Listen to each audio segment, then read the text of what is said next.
Oi, maravilhosa. Eu me chamo Tawane Menezes, sou psicóloga clínica. Estou lá no Instagram, @Tawane Menezes, Tawane Menezes com Z. E eu estou falando aqui com vocês agora pelo YouTube e pelo Spotify, no podcast. Eu decidi falar com vocês hoje um pouco sobre o comer exagerado, sobre o comer compulsivo e sobre como lidar com ele. Eu quero poder explicar a vocês como diferenciar a compulsão alimentar do comer exagerado e te ajudar a, de fato, trabalhar estratégias que vão realmente te ajudar a lidar com essa situação. Então, vamos lá? Se você clicou aqui nesse vídeo ou nesse episódio por achar que você tem compulsão alimentar, eu já quero começar então te instruindo sobre essa temática. A compulsão alimentar é um transtorno alimentar. Ele está descrito no Manual Diagnóstico de Transtornos Mentais, tá? É um livro que a gente tem realmente com todos os critérios para dar o diagnóstico de um determinado transtorno mental a um paciente. Não é simplesmente algo que você tem facilmente, tá? É realmente um transtorno que se desenvolve ao longo da vida de um indivíduo, que tem diversos fatores que influenciam, inclusive, a ocorrência do quadro, tá? O transtorno de compulsão alimentar, ele é caracterizado pelo quê? Vou explicar de uma maneira acessível. Você vai ter aí eventos de comer compulsivo, só que o que seria esse comer compulsivo? É um consumo exagerado de alimento maior do que o normal para o seu padrão, né? Então, claro que no manual diagnóstico, a ideia é que a gente compare essa quantidade consumida nesse momento com o que é normal, né, na sociedade para a maior parte da população. No entanto, a gente entende que na prática, na clínica, a gente precisa comparar esse momento que a gente está descrevendo aqui enquanto compulsivo com o seu padrão. Então vamos pensar, ao longo de uma semana, qual é a quantidade de comida que você geralmente come? Quando você está com um pouco de fome, com mais ou menos, né? E quando você está faminta, quanto você come? Nesse episódio, você comeu muito mais do que essa quantidade? E agora, a grande diferença entre um comer exagerado apenas e um comer compulsivo de fato. Neste episódio em que você comeu, né, uma enorme quantidade de comida, você sentiu em seguida um sentimento de culpa, de vergonha, de nojo de si? Você percebe que durante o episódio havia uma sensação de perda de controle, como se realmente você tentasse, mas você não conseguisse sair daquilo? Se é esse o caso, e se esses episódios têm uma determinada frequência e não estão presentes comportamentos compensatórios, aí sim você pode ter um diagnóstico de transtorno de compulsão alimentar. Claro, a gente precisaria fazer outras avaliações na clínica, mas essas são as principais características do TCA. Eu falei a vocês que se o comportamento compensatório não estiver presente, o que seria um comportamento compensatório? Comportamento compensatório são todas aquelas ações que você tem em busca de compensar o consumo de alimentos. Então você tem o objetivo de emagrecer ou de evitar o ganho de peso. Você tem essa preocupação. E por isso, você pode até comer muito, de maneira exagerada às vezes, mas você vai buscar fazer algo para evitar um ganho de peso ou para buscar emagrecer. No caso do transtorno de compulsão alimentar, isso não vai acontecer, tá?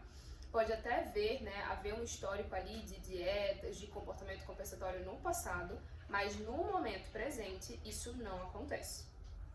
Tá, então, esse é o transtorno de compulsão alimentar, mas e o comer exagerado? Como que eu identifico? O comer exagerado é realmente esse episódio também de um consumo maior, né, do que o normal, do seu padrão de vida, mas que não necessariamente é acompanhado por essa sensação de perda de controle. Você pode até sentir uma culpa depois, porque socialmente, né, é instaurada essa regra, né, de que o comer exagerado não é bom, enfim. Claro que culturalmente, em alguns momentos, a gente permite a presença desse comer exagerado, mas em especial agora que a questão da saúde está tão em pauta, né, nas redes sociais, que é todo até um nicho, né, que você encontra de perfis, o comer exagerado acaba sendo colocado num lugar de realmente terrível. E por isso, a sensação de culpa, ela vai ser mais presente. No entanto, não necessariamente vai haver a sensação de perda de controle. Você sabe o que você está fazendo e você está fazendo. É que nem você ir a um rodízio, ou estar numa festa de aniversário, num churrasco, comendo, sabendo que você está exagerando, mas escolhendo fazer aquilo. E não simplesmente como se você estivesse tentando controlar e não conseguisse. Agora que você sabe a diferença entre o transtorno de compulsão alimentar e o comer exagerado, eu quero te trazer aqui algumas orientações básicas quanto a como lidar com isso. Primeiro, eu vou te trazer orientações que estão à parte da psicologia, tá? Porque essa é uma questão que a gente, assim como todas as questões que se tratam do corpo humano, é uma questão que a gente não consegue trabalhar simplesmente focando em só uma área. Então, eu vou te recomendar aqui, primeiramente, que procure ajuda do máximo de profissionais que você conseguir, que estiverem, né, tiverem relação com essa temática. Então, primeiramente, é muito importante que você tenha um acompanhamento nutricional. Por quê? É muito comum, e isso é algo que é muito presente no meu consultório, eu tenho muitos pacientes que trazem demanda de comer exagerado, e quando a gente vai, né, analisar a fundo, vai entender um pouco melhor, a gente vê que de fato isso acontece. É muito comum que haja uma falta de alimentação adequada, realmente uma alimentação inadequada, no sentido de não haver nutrientes suficientes ou uma composição das refeições que seja adequada para o que seu corpo precisa.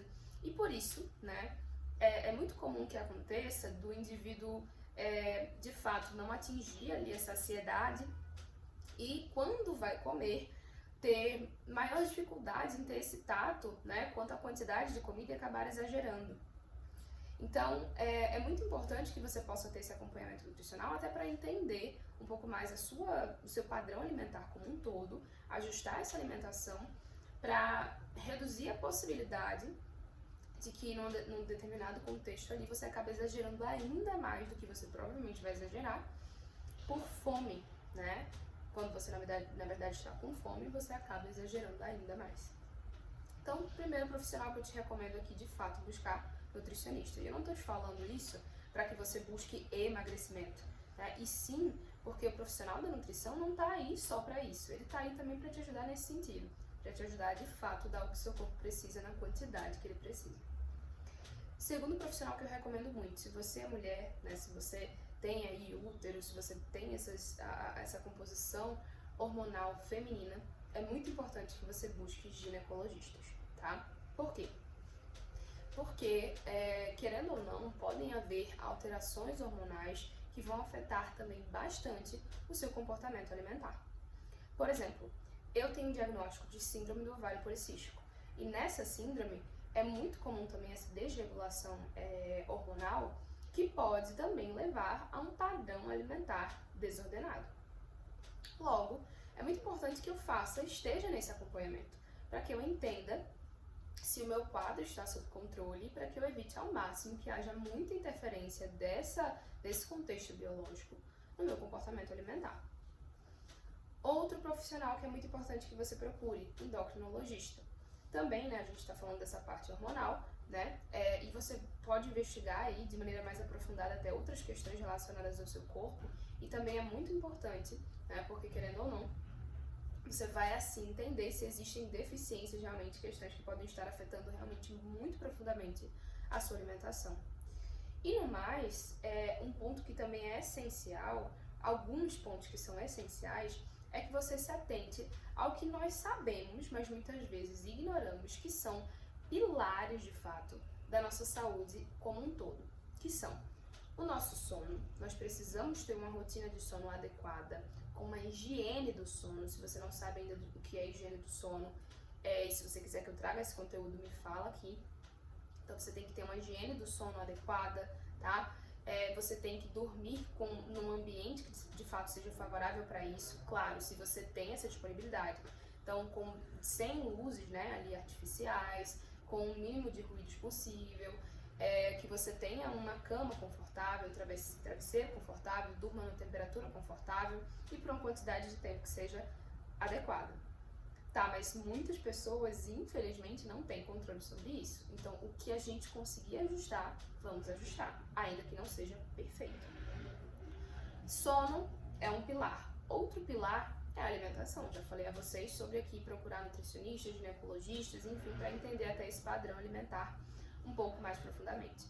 Consumo de água também é essencial, gente. O nosso corpo, ele precisa, né, de água. Ele tem realmente essa grande necessidade. E se a gente não dá isso a ele, ele também pode acabar gerando desejo por certos alimentos, né? Até por ele estar um tanto confuso quanto ao que deve estar acontecendo, né? Então, é muito importante que você também busque consumir água, né? E último ponto é o manejo de estresse. Por quê? Porque por mais que você não tenha um transtorno de compulsão alimentar, essa sensação de perda de controle, enfim, você pode ter o que a gente chama de comer emocional, que é quando você come não porque você está com fome, mas sim simplesmente porque há um gatilho de uma determinada emoção presente ali. E é muito importante que a gente tenha um manejo de estresse, porque atualmente, numa rotina em que tantas pessoas pegam, né, transporte público, passam ali por grandes alterações climáticas ou temperaturas, né, que são muito desconfortáveis constantemente, tem conflito no trabalho, não tem uma vida financeira favorável. Esse estresse constante acaba sendo também um fator que afeta bastante a tua alimentação. E pode aumentar esse comer exagerado diante de emoções ali, né, mais intensas. Então, também é muito importante trabalhar esse manejo de estresse, tá? Falei antes a vocês sobre esses outros profissionais e na área do manejo de estresse é que eu vou poder te ajudar mais ainda. Na psicologia, na psicoterapia, enquanto psicólogo, eu consigo te passar aqui algumas orientações nesse sentido e eu espero que você as anote aí para que você consiga trabalhá-las de fato, tá?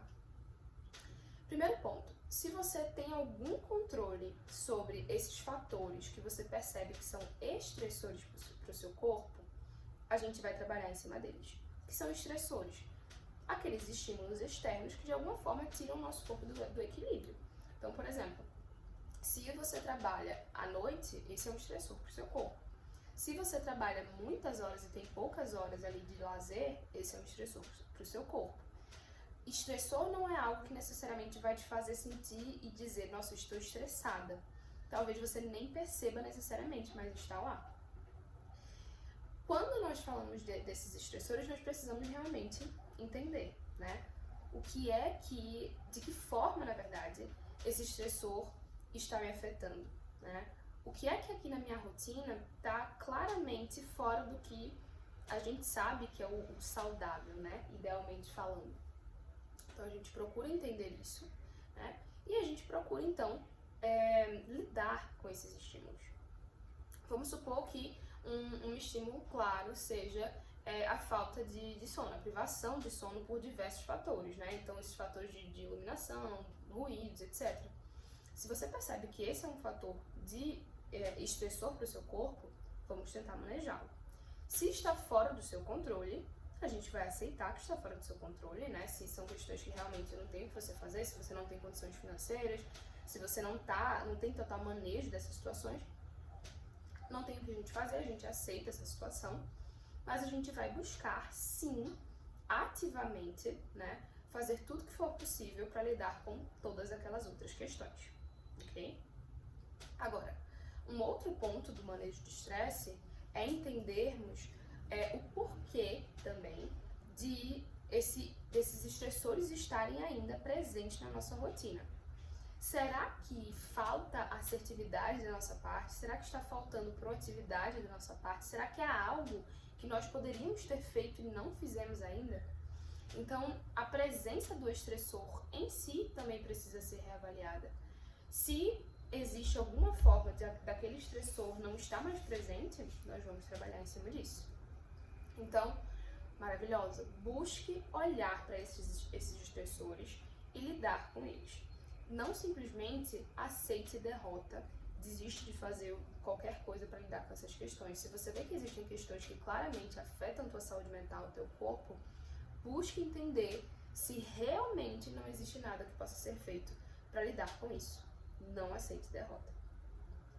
Bom, espero que você tenha gostado desse conteúdo. É claro que eu só toquei em alguns pontos superficialmente, mas se você quiser que eu traga mais sobre essa temática, me fale aqui, tá?